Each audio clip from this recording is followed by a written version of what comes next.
C bank ತಾವೆಲ್ಲ ಬಂದಿರಿ. ಮಾಂತೇಶ್ ಕಡಾಡಿ ಬಂದು ಎದ್ದು ನಿಂತು ಸೌಭಾಗ್ಯ ಲಕ್ಷ್ಮಿ ಶುಗರ್ ಫ್ಯಾಕ್ಟ್ರಿಗೆ ಲೋನ್ ಕೊಟ್ಟಾರು ಅಂದ್ರೆ ಅಂಕಿ ಸಂಖ್ಯೆ ಇಷ್ಟು ತಪ್ಪು ಹೇಳ್ತಾರಲ್ಲ ರೀ. ರಮೇಶ್ ಕತ್ತಿ ಇರ್ಬೋದು ಅಥವಾ ಎಲ್ಲರೂ ಒಟ್ಟ ಫ್ಯಾಕ್ಟ್ರಿಗೆ 160 ಕೋಟಿ ಲೋನ್ ಕೊಟ್ಟಿದ್ರು. 80 ಕೋಟಿ Kolhapur D C C bank ಕೊಟ್ಟರು, 80 ಕೋಟಿ ನಾವು ಕೊಟ್ಟವ್ರಿ. ನಿಮಗೆ ಹೇಳಿ ಅಟ್ಲೀಸ್ಟ್ ಮಾರ್ಚ್ ಎಂಡ್ ತಕಾರ ತಡೀರಪ್ಪ, ಅವ್ರು ಹೆಂಗೆ ನಡೆಸ್ತಾರೆ ನೋಡೋಣ ಅಂದರು. ಅಲ್ಲಿ ತನಕ ಸಮಾಧಾನ ಇಲ್ಲ. ಹಂಗೆ ಮಾಡ್ರು 300 ಕೋಟಿ ರೂಪಾಯಿ ಆಸ್ತಿನೂ ಪ್ಲೆಜ್ ಮಾಡ್ಕೊಂಡು ನಾ ಹೇಳ್ತೇನಲ್ಲ ಅದ್ರದ್ದು ಲಕ್ಷ್ಮೀನಾರಾಯಣ್ ಇದು ಅದ್ರ ಬದಲು ಭಾಳಷ್ಟು ಮಾತಾಡ್ತಿರ್ತಾರೆ. ಬೇನಾಮಿ ಕೊಟ್ಟಿದ್ದಾರೆ, ಇದು ಕೊಟ್ಟಿದ್ದಾರೆ. ಲಕ್ಷ್ಮೀನಾರಾಯಣ್ ಅದು ಫ್ಯಾಕ್ಟ್ರಿಗೂ ಹೊಸದು ತೊಗೊಂಡಾರ ಅವ್ರ ಇದ್ರದ್ದು.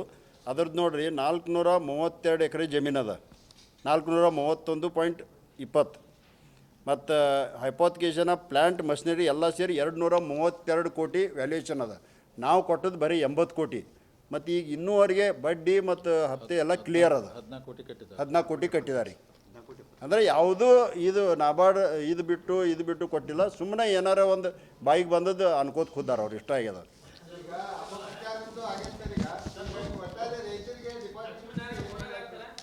ಅಲ್ಲಲ್ಲ ಕೇಳ್ರಿ, ಅದ್ರದ್ದು ನೀವು ವೆಬ್ಸೈಟಾಗಿ ಹೋಗ್ರಿ, ನಿಮ್ಮ ಬೋರ್ಡ್ ಆಫ್ ಡೈರೆಕ್ಟ್ರು ಎಲ್ಲರೂ ಸಿಗ್ತಾರೆ.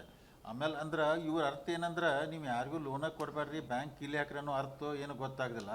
ಅವ್ರು 14 ಕೋಟಿ 75 ಲಕ್ಷ ಹೊತ್ತು ಬಡ್ಡಿ ಕಟ್ಟಿದ್ದಾರೆ. ಮಾರ್ಚ್ ಎಂಡ್ಗೆ 22 ಕೋಟಿ ಬಡ್ಡಿ ಕಟ್ಟರೆ ಆ ಇಯರ್ದು ಮುಗೀತ್ರಿ. ನೆಕ್ಸ್ಟ್ ಇಯರ್ ಮತ್ತೆ ಬರ್ತೈತೆ. ಅಂದರೆ ಇಷ್ಟೆಲ್ಲ ಕೊಟ್ಟು ಮಾಡಿ ನಡೆಸಿರೋ ಅಂದ್ರೆ ಏನು ನಮ್ಮ ಹಿಂದೆ ಕೂತ್ಕೊಂಡು ಕೆಲವೊಂದು ಮಂದಿ ಆಟ ಆಡತ್ತಾರೋ ಅದರ ಅರ್ಥ ಅಂದ್ರೆ ನಾವು ಡಿಪಾಸಿಟ್ ಎಲ್ಲೂ ಕೊಡಬಾರ್ದು ಅಂದ್ರೆ ಹಂಗೆ ನಮ್ಮ ಬ್ಯಾಂಕ್ ಬಂದು ಬೀಳೋಕೆ ಉದ್ದೇಶ.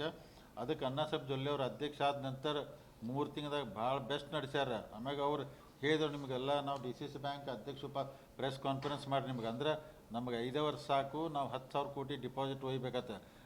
ನೀವೆಲ್ಲ ಮಾಧ್ಯಮದವ್ರು ಸಾಕ್ಷಿ ಇದ್ರಿ. ಭಾಳ ಎಲ್ಲರೂ ಆಡಳಿತ ಮಂಡಳಿ ಅಧ್ಯಕ್ಷರು ಉಪಾಧ್ಯಕ್ಷರು ನಾವು ಭಾಳ ಪ್ರಾಮಾಣಿಕವಾಗಿ ದೇವ್ರು ಸರಿಯಾಗಿ ಬ್ಯಾಂಕ್ ನಡೆಸ್ತಾ ಇದ್ದೀವಿ. ಮತ್ತು ಅಂದ್ರೆ 5 ವರ್ಷಕ್ಕೆ 10,000 ಕೋಟಿಗೆ ಒಯ್ತು ರೀ.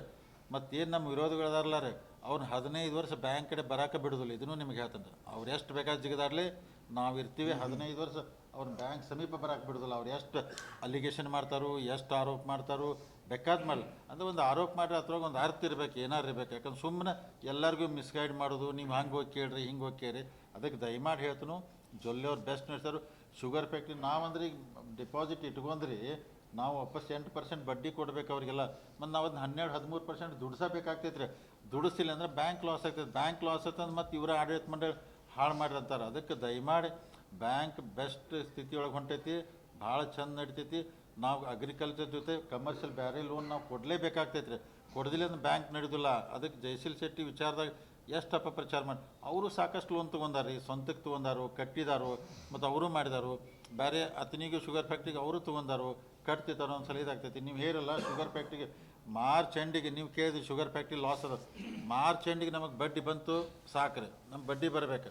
ಬಡ್ಡಿ ಬಂದಂತ ಆಮೇಲೆ 1 ಇಯರ್ದಾಗ ಅಸಲು ಎಷ್ಟು ತುಂಬಿಸ್ಕೊಳಕ್ಕಾಗ್ತೈತಿ. ಯಾಕಂದ್ರೆ ಎಲ್ಲ ಶುಗರ್ ಫ್ಯಾಕ್ಟ್ರಿಗಳು ಈ ಸಲ ರೇಟ್ ಹೆಚ್ಚು ಕೊಟ್ಟು ಪ್ರಾಬ್ಲಮ್ದಾಗ ಅದಾರೆ. ನಾವು ವಿನ್ ಸಿಚುವೇಶನ್ದಾಗ ಮಾಡ್ಕೊಂಡು ಹೋಗ್ಬೇಕಂದ್ರೆ ಜಿದ್ದು ನಾವು ಮಾಡೋಕ್ಕಲ್ಲ, ಅವರು ಮಾಡೋಕ್ಕಲ್ಲ. ವಿನ್ ಸಿಚುವೇಶನ್ ಮಾಡ್ಕೊಂಡು ನಮ್ಮ ರಿಕವರಿ ಮಾಡ್ಕೋಬೇಕು. ಮುಂದೆ ಬ್ಯಾಂಕ್ ಚಲೋ. ಅದಕ್ಕೆ ಬೆಸ್ಟ್ ಬ್ಯಾಂಕ್ ನಡೆದೈತಿ. ಜಿಲ್ಲಾ ಒಳಗೇನು ಅಪಪ್ರಚಾರ ಮಾಡತ್ತಾರಲ್ಲ ಇದೆಲ್ಲ ಸುಳ್ಳು ಐತಿ ರೀ. ಅವ್ರು ಏನಾರ ಮತ್ತು ಇನ್ನೂ ಆರೋಪ ಮಾಡ್ರಿ ಅಂದ್ರೆ ಯಾರು ಮಾಡತ್ತಾರಲ್ಲ ರೀ ಅವ್ರನ್ನೂ ಕರೆಸ್ರಿ, ನಾವು ಬರ್ತು, ನೀವೆಲ್ಲ ಸಾಕ್ಷಿ ಇರಬೇಕು. ಎಲ್ಲ ಡಾಕ್ಯುಮೆಂಟ್ಸ್ ಇನ್ನೂ ಸಮಕ್ಷಮ ಚರ್ಚೆ ಮಾಡೋಣ. ಒಂದೇ ಹಾಂ ಮುಗೀತದೆ. ಅಲ್ಲ ಈಗ ಬರೀ 3 ತಿಂಗಳು ಅಲ್ಲ ಕರೆಕ್ಟ್. ಈಗ ಇದ್ದದ್ದೇ ಹೇಳ್ಬೇಕಲ್ಲ ನಾವು, ಈಗ ಇದ್ದದ್ದೇ ಹೇಳ್ಬೇಕು ಪರಿಸ್ಥಿತಿ. ಇವತ್ತಿನ 3 ತಿಂಗಳದಾಗ ಏನು ಡೆವಲಪ್ಮೆಂಟ್ ಮಾಡಿದ ಅಷ್ಟೇ ಹೇಳಿದೇವ್ರಿ ನಾವು. ಮುಂದೆ ಮತ್ತೆ ನಿಮಗೆ ಮಾರ್ಚ್ ಮುಗಿದ ನಂತರ ಏಪ್ರಿಲ್ ಮತ್ತೆ ಹೇಳ್ತೇವ್ರಿ ಎಲ್ಲ ಕರೆಕ್ಟಾಗಿ ಎಕ್ಸಾಕ್ಟ್ಲಿ ಫಿಗರ್ ಹೇಳಿ. ಹೌದು.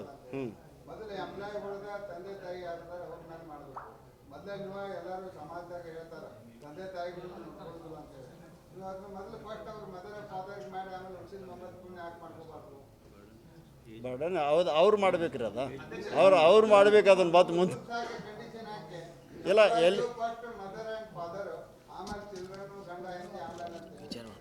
ವಿಚಾರ ಮಾಡೋಣ ಅದನ್ನು ಮುಂದಿನ ಪರದ ವಿಚಾರ ಮಾಡಿ. ಹಾಂ ಇಲ್ಲ ಒಂದನೇ ನಮ್ಮ ಬ್ಯಾಂಕಿಂದ ಅಲ್ಲ ಎಷ್ಟು ಅದ ರೆಕಾರ್ಡ್ನೇ ಅಲ್ಲ ನಾ ಹೇಳೋದು ಬೇಡ. ನಮ್ಮ ಬ್ಯಾಂಕಿಂದ ಎಷ್ಟು ಅದ ಅನ್ನೋದು ಈಗ ಹೇಳ್ತಾರೆ. ಹೇಳ್ರಿಪ್ಪ ಎಷ್ಟು ಐತೆ ಅನ್ನೋದು ಹೇಳ್ರಿ. 76 ಕೋಟಿ ರೂಪಾಯಿ ನಮ್ಮದು. ಅದು ಏನೋ ಹಿಂದಿನ ಮಾರ್ಚ್ಗೆ ಇಟ್ಟದ್ದು. ಈಗ ಏನೋ ಒಂದು ನಯಾ ಪೈಸೆ ಹೊಸದು ಇಟ್ಟಿಲ್ಲ. ಇನ್ನು ಮಾರ್ಚಿಗೆ ಮತ್ತೆ ಇಡ್ಬೋದು. ಇದ್ದದ್ದು ಫ್ಯಾಕ್ಟ್ ಹೇಳ್ತೀವಿ ನಾವು. ಯಾರ್ಯಾರು ಇವರು ಒದರಾಡ್ರೆ ನೋಡ್ರಿ, ನಮ್ಮಲ್ಲಿ ಬ್ಯಾಂಕಿನ ಇದು ಡಿಪಾಸಿಟ್ ಕಮ್ಮಿ ಆಗಲಿ ಅಂತ ತಿಳ್ಕೊಂಡು ಅವರೆಲ್ಲ ಅಪಪ್ರಚಾರ ಮಾಡ್ತಿರ್ಬೇಕು. ಖರೀ ಜನರು ಇಟ್ಟು ವಿಶ್ವಾಸ ಇಟ್ಟಿದಾರೆ ಅಂದ್ರೆ ನಮ್ಮ ಮ್ಯಾಗ ಎಲ್ಲರೂ ತಂದು ಇಡಾಕಿದವರು, ಎಲ್ಲರೂ ಹಂಗೆ ನಡೆದದು, ವ್ಯವಸ್ಥಿತವಾಗಿ ನಡೆದದು. ನೀವು ಕೇಳಿ ನಾವು ನಮಗೆ ತಂದಿಟ್ಟು ತೋರ್ಸಕ್ಕೆ ನಾನು ದಡ್ರಲ್ಲ. ನೀವು ಮಾರ್ಚ್ ಎಂಡಿಗೆ ಈಗ ಎಷ್ಟು ಅಪಪ್ರಚಾರ ಮಾಡತ್ತಾರಂದ್ರೆ ರೀ, ದಿವಸ ನೋಡಿದ್ರಿ ಸೋಷಿಯಲ್ ಮೀಡಿಯಾ ಮತ್ತೊಂದು ಅದಕ್ಕೆ ಫುಲ್ ಸ್ಟಾಪ್ ಬಿಡೋದು ಹೇಳೋ ಬಾಳೆ ಬಾತ್ ನಾವು ಏಪ್ರಿಲ್ದಾಗ ಮತ್ತೆ ಹೇಳ್ತೀವಿ ರೀ ಡೀಟೇಲ್ ಆಗಿದೆ. ಯಾಕಂದ್ರೆ ನೋಡ್ರಿ, ಅವರು ಒಮ್ಮೆ ಫಿಗರ್ ಸಗಟ್ ಹೇಳ್ರಿ 1238 ಕೋಟಿ ರೂಪಾಯಿ ಡಿಪಾಸಿಟ್ ಕಮ್ಮಿ ಆಗಿದೆ ಅಂತ ಹೇಳಿ. ಆವತ್ತಿನ ದಿವಸ ಅವ್ರು ಎಂದು ಹೇಳಿಲ್ಲ, ಆವತ್ತಿನ ದಿವಸ 350 ಕೋಟಿ ಮ್ಯಾಗ ಹೆಚ್ಚಾಗಿತ್ತು. ಈಗ ನಾವು ತಗೋತಕ್ಕಂದ್ರೆ 500 ಕೋಟಿಗೆ ಹೋಯ್ತದ. ಈಗ ನಾವು ಪ್ರೆಸ್ ಮೀಟ್ ತಗೋತಕ್ಕಂದ್ರೆ ಹಾಂ ಹಾಂ ಡಿಟೇಲ್ ಇದ್ರಾಗ ಐತೆ ರೀ, ವೆಬ್ಸೈಟ್ನಾಗ ಐತಲ್ಲ ಲೋನ್ಗಳು ಎಲ್ಲ ಇದೋಡ್ರಿ. ಬ್ಯಾಂಕಿಂಗ್ ನಾರ್ಮ್ಸ್ ಪ್ರಕಾರ ಎಷ್ಟು ಡಿಸ್ಕ್ಲೋಸ್ ಮಾಡ್ಬೋದು ಅಷ್ಟು ಡಿಸ್ಕ್ಲೋಸ್ ಮಾಡ್ಬೋದು. ಎಷ್ಟು ಮಾಡಕ್ಕೆ ಬರಲ್ಲ ಅಷ್ಟು ಮಾಡಕ್ಕೆ ಬರಲ್ಲ. ಲೋನರ್ ಎಷ್ಟು ಮಾಡಕ್ಕೆ ಬರ್ತದ ಅಷ್ಟು ಮಾಡ್ತೀವಿ.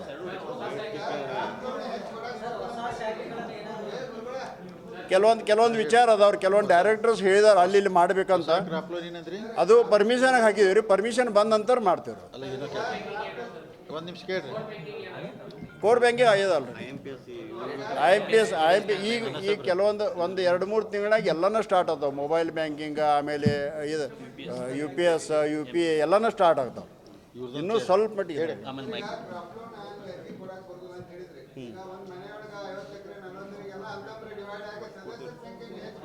ಮಾಡ್ಕೋಬೋದಲ್ಲ. ಯಾರು ಮಾಡ್ಕೊಂಡು ಬರ್ತಾರ ಅವ್ರು ಕೊಡ್ತೇವೆ. ಹೊಲ ಅವ್ರು ಅಷ್ಟೇ ಹಚ್ಕೋಬೇಕ್ರು. ಈಗ ರೈತರಿಗೆ ಎಷ್ಟ ವಿನಂತಿ ಮಾಡ್ತೀವ್ರಿ, ಈಗ 40,000 ಕೊಡತ್ತಾರಲ್ಲ, ಡಿಸ್ಟ್ರಿಕ್ಟ್ ಸ್ಟೇಟ್ ಇರ್ತೈತೆ, ಮನ್ಯಾಗ ಒಬ್ಬ ಇದಾನ. ಅವ್ರು 5 ಮಂದಿ ಅಂತಂದ್ರೆ 5 ಮಂದಿ ಹಚ್ಕೊಂಡು ಬಂದ್ರೆ 5 ಮಂದಿ. ಮತ್ತು ಸಾಲ ಸರಳೀಕರಣ ಸಲುವಾಗಿ ಈಗಾಗಲೇ